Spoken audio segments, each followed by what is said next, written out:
আর pressure cooker নাম রাখার কারণ আমার মনে হয় ঢাকাটা একটা প্রেসার, এই ঢাকাকে আমরা প্রেসার কুকারের সাথে মানে দেখার চেষ্টা করেছি, প্রেসার কুকারের অ্যাঙ্গেলে দেখার চেষ্টা করেছি। আপনি খেয়াল করবেন ঢাকা অনেক গরম এবং ঢাকাতে ম্যাক্সিমাম মানুষ আসে খুব অল্প সময়ে বড়লোক হওয়ার জন্য, অল্প সময়ে সাকসেসফুল হওয়ার জন্য। এই ক্যারেক্টারগুলোও খুব অল্প সময় সাকসেসফুল হতে চায়, বড়লোক হতে চায়, এবং তারপর তাদের কি হয় সব কিছু মিলিয়েই আমার কাছে মনে হয়েছে আমরা যে শহরে বসবাস করি এটা একটা প্রেসার কুকার সবসময় আমাদেরকে হিট দিতে থাকে এবং কিছুদিন পর পর ব্লাস্ট হয়। তো এই কারণে এই সিনেমার নামটা প্রেসার কুকার। আরেকটা কারণ আছে, প্রেসার কুকার নামটা লেখা পি দিয়ে নাম আমি খুঁজছিলাম, কারণ পি ওয়ার্ডটা আমার জন্য খুব লাকি।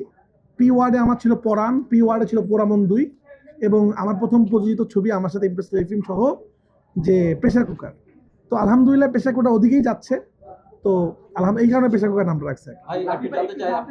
নেক্সট প্রজেক্টের কাজ শুরু হয়ে গেছে, খুব তাড়াতাড়ি আসবে, এই জন্য আমি মার্কেটিং আর সামনে করতে পারবো না। তো ওয়েট করছিলাম প্রেসার কুকারটা দর্শকের মনে লাগার পরে বের হবো। তো সামনে প্রজেক্টের কাজ তাড়াতাড়ি শুরু করে দিচ্ছি, সামনে প্রজেক্ট আসবে ইনশাআল্লাহ।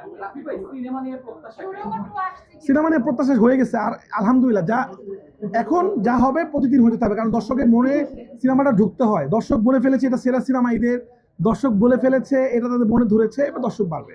বাট আমি চাই আরও যে ছবিগুলো আছে আপনারা সবগুলো ছবি দেখুন, সবগুলো সিনেমা যখন ব্যবসা করবে তখনই সিনেমা, কারণ আমার সিনেমাটার বাজেট তুলনামূলক কম, এটা রিকভার হবে খুব একটু তাড়াতাড়ি। কিন্তু আমাদের এই অনেকটা সিনেমা বের হয়েছে যেগুলো বাজেট অনেক বেশি, দেশে বাইরে শুটিং করেছে। তো আপনারা যদি বেশি বেশি সিনেমা দেখেন, সিনেমার টাকা উঠবে, ওই সিনেমাগুলো টাকা উঠলে তারা আরও সিনেমা বানাবে।